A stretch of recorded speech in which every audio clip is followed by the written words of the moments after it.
ശ്രീകുമാർ, മലേറിയയും ഡെങ്കിയും പോലുള്ള രോഗമാണ് സനാതനധർമ്മം എന്ന് പറഞ്ഞത് ഉദയനിധി സ്റ്റാലിനാണ്. അത് പറഞ്ഞിരുന്നത് അറിയാമല്ലോ, കഴിഞ്ഞ ലോക്സഭാ തെരഞ്ഞെടുപ്പ് കാലത്താണ് അത് പറഞ്ഞിരുന്നത്. അതിനുശേഷം സുപ്രീം കോടതി അതിന്മേൽ ഒരു മറുപടി നൽകി. സുപ്രീം കോടതിയിൽ വിമർശനമുണ്ടായി, അഭിപ്രായ സ്വാതന്ത്ര്യത്തിനുള്ള അവകാശം ദയാനിധിമാരൻ ദുരുപയോഗം ചെയ്തു എന്നുള്ളത്. ആ ഘട്ടത്തിലും അന്ന് ഇന്ത്യ സഖ്യത്തിന്റെ ഭാഗമായുള്ള പാർട്ടികളെല്ലാം തന്നെ ആ വിവാദത്തിൽ നിന്ന് അല്പം വിട്ടു നിൽക്കാനാണ് ശ്രമിച്ചിട്ടുള്ളത്. ഇന്നിപ്പോൾ ഈ ഘട്ടത്തിൽ ആ രൂപത്തിലുള്ള വിമർശനമല്ല പിണറായി വിജയന്റെ ഭാഗത്തുനിന്ന് വന്നിട്ടുള്ളത്. യഥാർത്ഥത്തിൽ ഗുരുവുമായി ബന്ധപ്പെട്ട് ഗുരുവിനെ വ്യാഖ്യാനിക്കുന്നതിലുള്ള കുഴപ്പങ്ങൾ ചൂണ്ടിക്കാണിച്ചുകൊണ്ടാണ് പിണറായി വിജയന്റെ പ്രസംഗം വന്നിരിക്കുന്നത്. ഈ ശിവഗിരി തീർത്ഥാടനം തന്നെ ഇത്തരത്തിലുള്ള ചർച്ചകൾക്കുള്ളൊരു വേദിയായിട്ടാണ് നേരത്തെ ഗുരു തന്നെ അതിനെ വിഭാവനം ചെയ്തിട്ടുള്ളതെന്നാണ് ഞാൻ മനസ്സിലാക്കുന്നത്. അപ്പോൾ ഇപ്പോഴത്തെ പ്രതികരണം, BJP അതിനെ കാണുന്നത്, ഇതിലെവിടെയാണ് കോൺഗ്രസ് നിൽക്കുന്നതെന്ന് അറിയാനൊരു കൗതുകമുണ്ട്. നോക്കൂ, ഒരു മതേതര പ്രസ്ഥാനത്തിന് ഇവിടെ നിൽക്കണം എന്ന് ചോദിക്കുന്നതിൽ അർത്ഥമില്ല. എല്ലാ മതങ്ങൾക്കും അവരുടേതായ ചിന്തകൾക്കനുസരിച്ച് മുന്നോട്ട് പോകാം. നമ്മൾ ഈ സനാതന ധർമ്മം എന്നൊക്കെ പറഞ്ഞ് അതൊക്കെ എപ്പോഴാണ് സ്മൃതി ഇങ്ങനെ ചർച്ചാ വിഷയമായത്? എത്രയോ വർഷമായിട്ട് നമ്മുടെ നാട്ടിലെ ഒരു സാധാരണ ഹിന്ദു, അയാൾ ജീവിക്കുന്ന സനാതന ധർമ്മത്തിൻ്റെ അടിസ്ഥാനത്തിലാണ്. പാരമ്പര്യവും പൈതൃകവും ശുദ്ധമായ ജീവിതചര്യയുമൊക്കെയാണ് സനാതന ധർമ്മം എന്നൊക്കെ സാധാരണഗതിയിൽ വിവക്ഷിക്കുന്നത്. അത് ഏത് രീതിയിൽ വേണമെങ്കിൽ പാണ്ഡിത്യമനുസരിച്ചൊരു ചർച്ച ചെയ്ത് നമുക്ക് കൊണ്ടുപോകാം.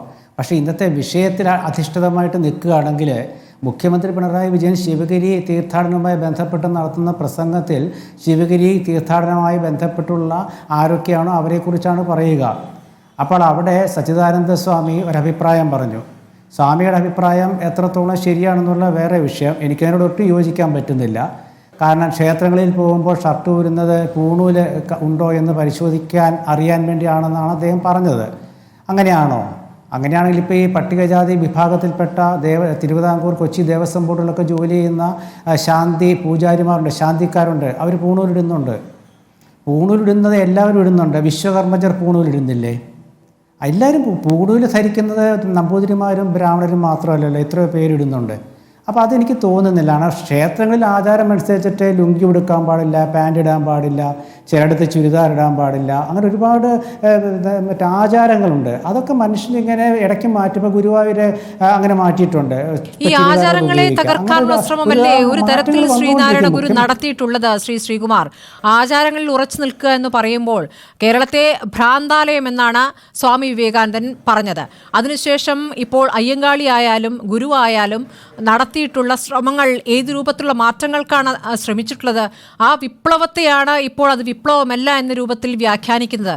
അവിടെയാണ് ഈ സംശയം ഉയരുന്നത്. ഇപ്പോൾ പിന്നാക്കം നടക്കുക എന്നൊരു കാര്യമാണല്ലോ BJP നേതാക്കൾ പല ഘട്ടങ്ങളിലും പറഞ്ഞു വെച്ചിട്ടുള്ളത്. അതിനെ ശരിവെക്കുന്നുണ്ടോ ശ്രീകുമാർ? ഒരിക്കലുമില്ല.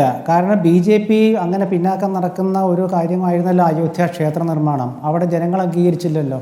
അവിടെ BJPയെ തോൽപ്പിച്ചില്ലേ ഫൈസാബാദ് ഉൾപ്പെടുന്ന അയോധ്യയിൽ? അപ്പോൾ BJP അവരുടെ ഇതിലിപ്പോൾ അന്തിമമായിട്ട് സ്മൃതി രാഷ്ട്രീയമല്ലേ. ഇപ്പം മുഖ്യമന്ത്രി ഇന്ന് പറഞ്ഞത് എന്താണ്?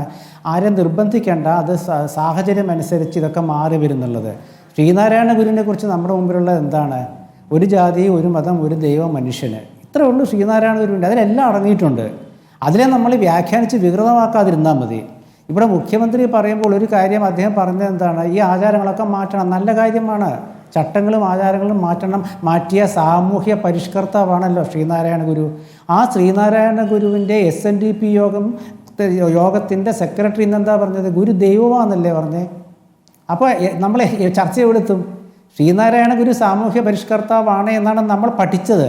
പക്ഷേ ഗുരു ദൈവമാണെന്ന് പറയുകയാണ് SNDP യോഗത്തിൻ്റെ ജനറൽ സെക്രട്ടറി. അപ്പോൾ SNDP യോഗം സ്ഥാപിച്ച ശ്രീനാരായണ ഗുരുവിനെ കുറിച്ച് നമ്മൾ എന്താണ് ഇപ്പോഴത്തെ പുതിയ തലമുറ ധരിക്കുക?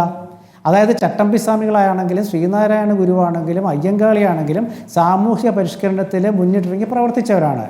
മുഖ്യമന്ത്രി അവരെ കുറിച്ച് പറയുമ്പോൾ മുഖ്യമന്ത്രി കമ്മ്യൂണിസ്റ്റുകാരെ ഒരു ചിന്തയുണ്ട്. അവരുടെ ഓർഗനൈസേഷണൽ എത്തിക്സ് ഉണ്ടല്ലോ, അതുപ്രകാരം വ്യക്തിഗതമായ അഭിപ്രായങ്ങൾക്ക് സ്ഥാനമില്ല. കൂട്ടായി എടുക്കുന്ന ശാസ്ത്രീയമായ തീരുമാനങ്ങളാണ് കമ്മ്യൂണിസ്റ്റുകൾ നടപ്പാക്കേണ്ടത്. ഇവിടെ മുഖ്യമന്ത്രി ഭരണാധികാരിയാണെന്നുണ്ടെങ്കിൽ അദ്ദേഹം നടപ്പാക്കാനാണ് ശ്രമിക്കേണ്ടത്. അദ്ദേഹം നടപ്പാക്കുമോ?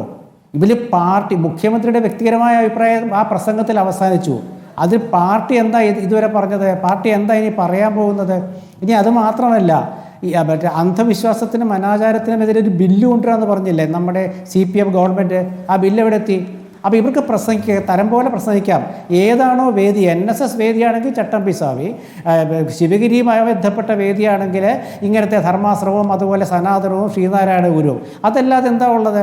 നേരെ മറിച്ച് നമ്മുടെ നാട്ടിലൊരു മാറ്റം കൊണ്ടുവരണമെന്ന് ഉദ്ദേശമുണ്ടെങ്കിൽ CPMൻ്റെ പാലക്കാട് പ്ലീനത്തിൻ്റെ തീരുമാനങ്ങളെങ്കിലും അവർ നടപ്പാക്കണം. അവർക്ക് ഓർമ്മ വേണം, നടപ്പാക്കിയില്ലെങ്കിലും. പാർട്ടി കോൺഗ്രസ് കാലാകാലങ്ങളിൽ ചേർന്നിട്ടെടുക്കുന്ന ചില മതേതര വിശ്വാസങ്ങളും അന്ധവിശ്വാസങ്ങളെ കുറിച്ചുള്ള ചിന്തയുണ്ടല്ലോ, അതൊക്കെ എവിടെ പോയി? രാമായണ മാസമാകുമ്പോൾ രാമായണം വായിക്കുന്ന CPM നേതാക്കൾ ഇന്ന് വൈറലാവുകയല്ലേ? അപ്പോൾ ഇങ്ങനത്തെ ഒരു അവസ്ഥയിൽ ഞാൻ നേരത്തെ പറഞ്ഞത്, അവരുടെ സംഘടനാപരമായ എക്തിക്സ് അനുസരിച്ചിട്ട് അവർക്ക് അവരുടെ വ്യക്തിപരമായ അഭിപ്രായം ഒരു സ്ഥാനവുമില്ല. ആ നിലയ്ക്ക് മുഖ്യമന്ത്രി എന്ന് പറഞ്ഞതിന് ഒരു കാര്യവുമില്ല. പക്ഷേ ഭരണാധികാരി എന്ന നിലയ്ക്കാണ് അദ്ദേഹം പറഞ്ഞതെങ്കിൽ അദ്ദേഹം ആരെ നിർബന്ധിക്കരുതെന്നാണ് പറഞ്ഞത്. എങ്ങനെയാണ് ഒരു വ്യവസ്ഥിതിയിൽ നിന്നുകൊണ്ടാണ് മുഖ്യമന്ത്രി അഭിപ്രായം പറയുന്നത്? എന്താണ് ആ വ്യവസ്ഥാപിതമായ സംവിധാനം? ദേവസ്വം ബോർഡ്. ആ ദേവസ്വം ബോർഡിലെ കൊച്ചി, തിരുവിതാംകൂർ, മലബാർ ദേവസ്വങ്ങൾ ഭരിക്കുന്നത് CPM നേതാക്കളല്ലേ? CPMൻ്റെ സംസ്ഥാന കമ്മിറ്റി അംഗമായിരുന്നില്ലേ തിരുവിതാംകൂർ ദേവസ്വം ബോർഡ് മെമ്പർ? അപ്പോൾ പാർട്ടി എടുത്ത നടപടി എങ്ങനെയാണ്, പാർട്ടിയുടെ തീരുമാനം, പാർട്ടിയുടെ ആശയങ്ങൾ എങ്ങനെയാണ് നടപ്പാക്കുക? ആ സംവിധാനത്തിൽ നിന്ന് ആദ്യം മാറണം. കുറഞ്ഞ പക്ഷം ദേവസ്വം ബോർഡ് ഭരണമെങ്കിലും മറ്റാരെങ്കിലും ഏൽപ്പിക്കണം.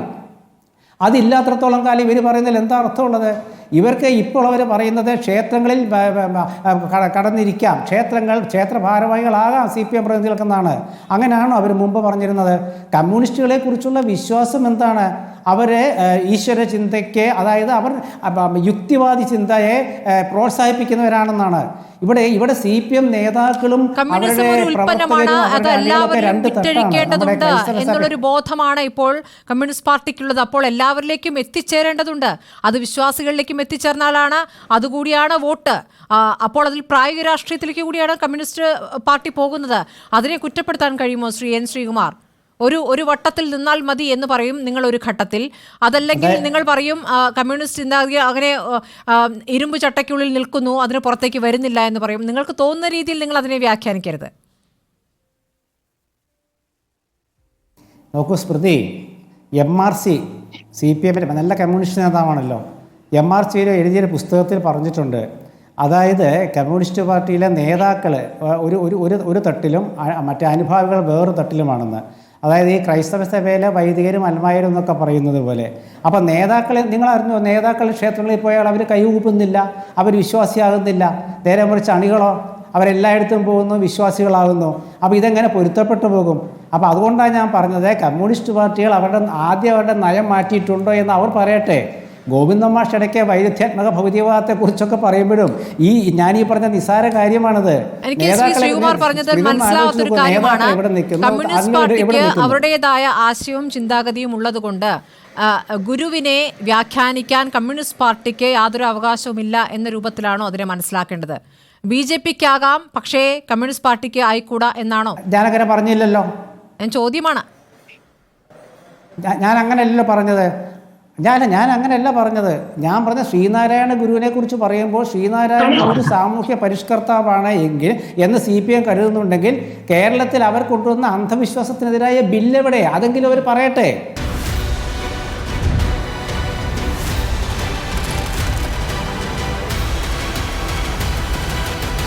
ഡിബേറ്റ് വിത്ത് സ്മൃതി പരുത്തിക്കാട്.